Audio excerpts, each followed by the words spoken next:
Dos.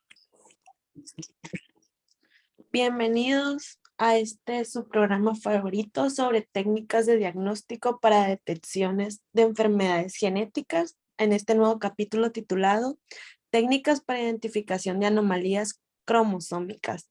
Esto es muy importante ya que, como hablamos en el capítulo pasado, las enfermedades vienen de generación en generación y uno en algunas ocasiones ni siquiera sabe qué tipo de enfermedades tienen sus genes. Y pues las técnicas son importantes conocerlas, tanto su fundamento como sus ventajas y desventajas. Para dar un pie hacia las técnicas y hacia lo más importante, debemos saber que estas técnicas son fundamentadas por la citogenética, la cual se encarga del estudio de la estructura de los cromosomas y las anomalías que se puedan presentar en ellas. Fíjate, Exactamente. Sanaeli, yo voy a darte un ejemplo de una de estas técnicas que muchas personas ya la conocen, incluso la utilizan en su día a día. Esta pues es la de micromatrices que utiliza MicroRace. Es una técnica muy utilizada para identificar pues lo que es anomalías en el ADN de un individuo. Analiza el genoma completo, genes, células, entre otro tipo de información que el ser humano presente. Son muy interesantes porque permite reemplazar otras técnicas que se creían muy eficaces y está totalmente dirigido a examinar todo el genoma en general para así pues identificar si hay alguna anomalía en la persona. Entre sus ventajas, pues facilitan la expresión de miles de genes. Sin embargo, pues tiene un costo muy elevado y la repetición de un experimento puede hacer que se hagan demasiadas réplicas más de las necesarias. Exactamente como lo dijiste, Victoria, es una de las técnicas más importantes y más nuevas y relevantes que hay en la actualidad. Y justamente para dar pie a este tipo de técnicas, primeramente existió una técnica que se sigue usando, pero no es tan como utilizada o muy eficaz o eficiente, ya que es una de las más viejitas utilizadas desde hace 50 años. Imaginan, 50 años tuvieron que haber pasado para mejorar estas técnicas, que es las bandas G, en la cual pues solamente se miraban como estas pequeñas estructuras de los cromosomas y se podría cuantificar, o sea, saber cuántos genes tiene cada cromosoma sobre esta anomalía y para presentar este tipo de enfermedades.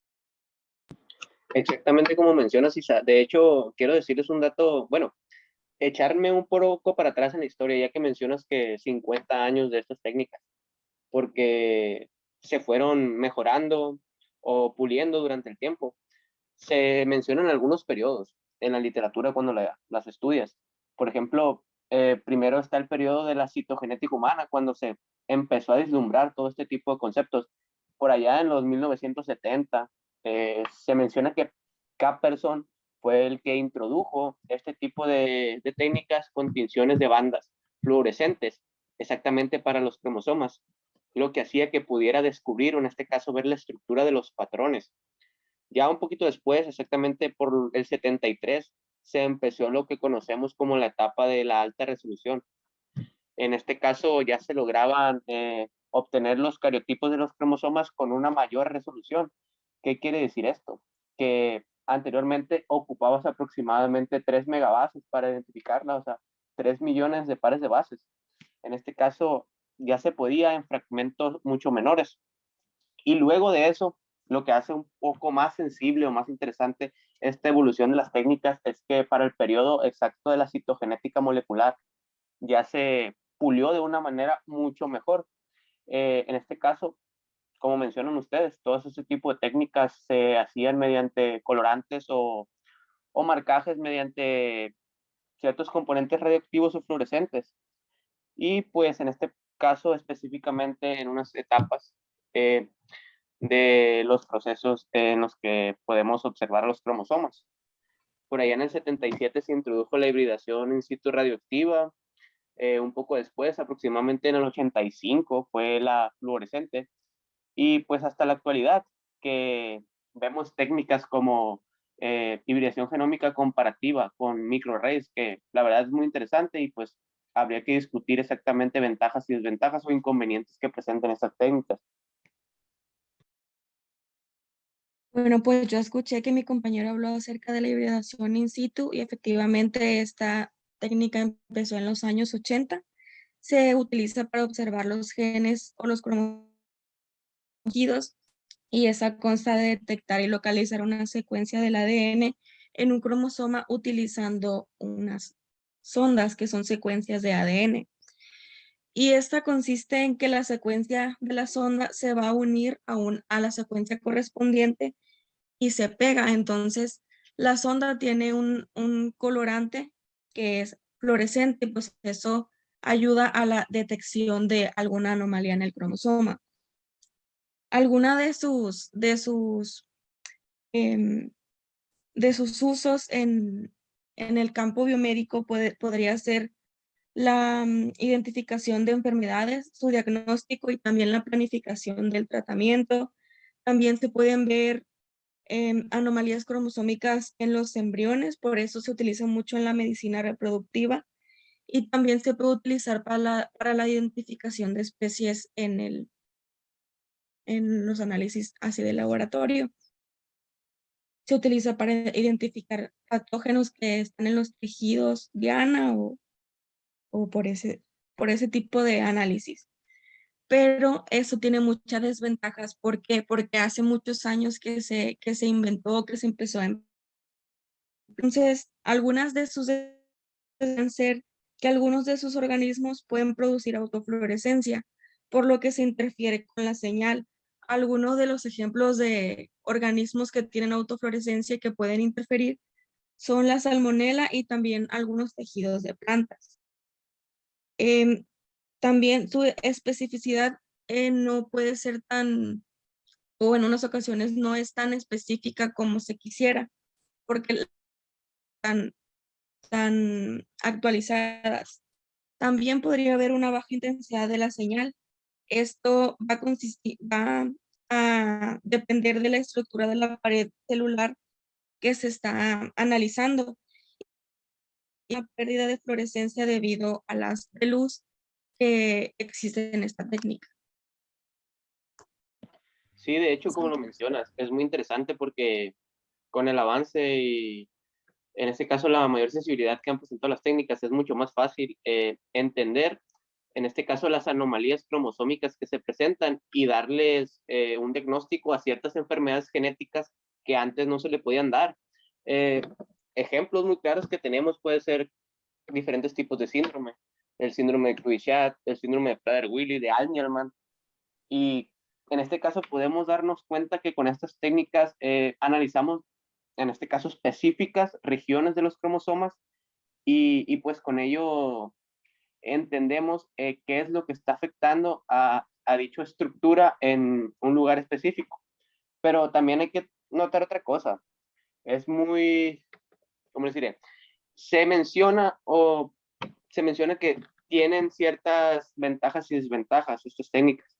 Por ejemplo, mientras más específica sea la técnica, genera una mayor cantidad de limitaciones y costos. Por ejemplo, en este caso de los cariotipos moleculares, se dice que pueden ser incluso una infinidad de veces más resolutivas que, por ejemplo, técnicas como el bandeo G. Un dato interesante de esto es que estas pueden identificar de lesiones o duplicaciones tan pequeñas como 50 pares de bases.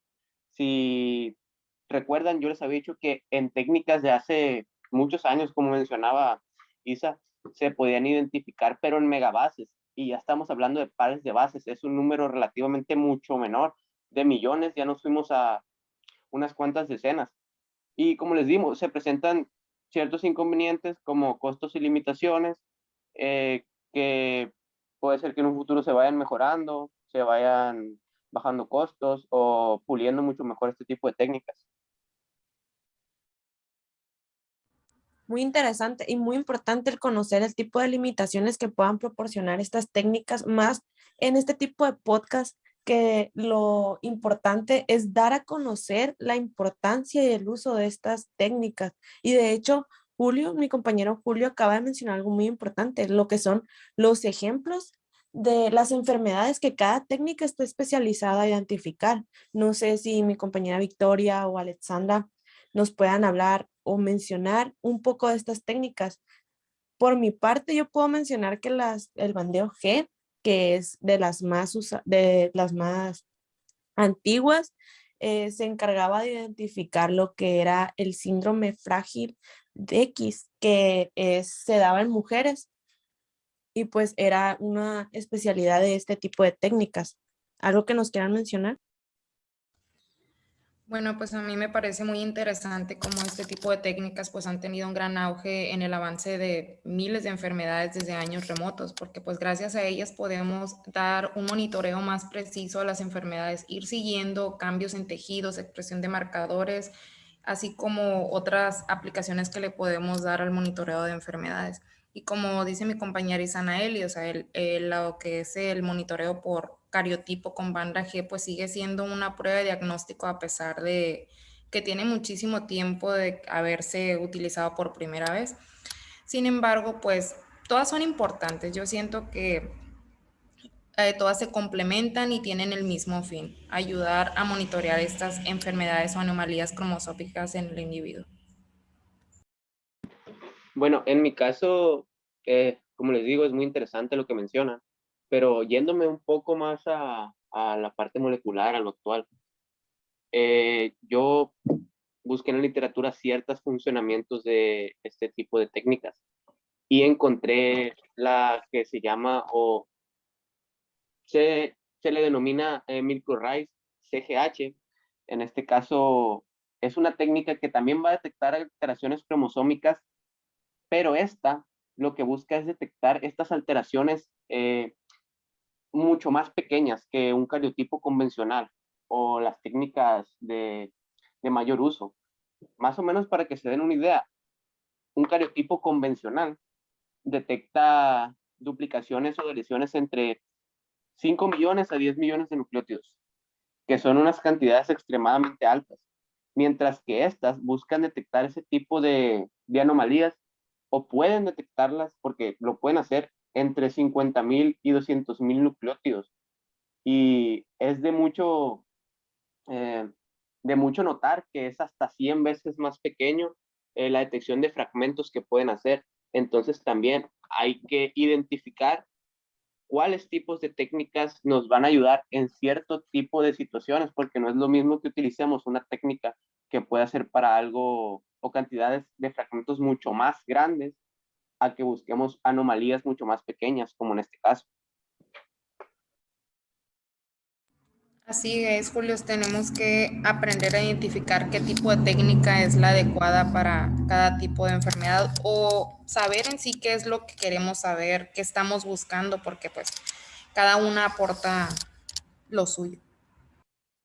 Y otro aspecto que se debe de tomar en cuenta es la relación calidad-costo, porque no se puede utilizar una técnica que sea tan cara y tampoco una que sea tampoco eficaz. Hay que buscar como un balance entre la calidad y el costo. Y pues eso es De lo hecho, eso es ideal. muy importante. De hecho, eso es muy importante porque acabo de leer un libro en el que menciona que sí, que existen muchas técnicas y que normalmente si tienen alguna sospecha en algún historial clínico de algún paciente que tiene alguna anomalía cromosómica, lo envían a realizarse este tipo de técnicas, pero en muchas ocasiones no es la técnica adecuada debido a los costos que estas pueden llegar a ser muy elevadas. Es que nos tenemos que adaptar también al presupuesto del paciente o a sus necesidades. No podemos escoger una técnica nada más al azar, pues. Hay que ver muchísimos factores antes de escogerla. Exactamente, a lo mejor ese puede ser un punto de inflexión en un futuro, mejorar o buscar métodos donde cuesten mucho menos las técnicas. Porque el ejemplo que yo les daba de la hibridación genómica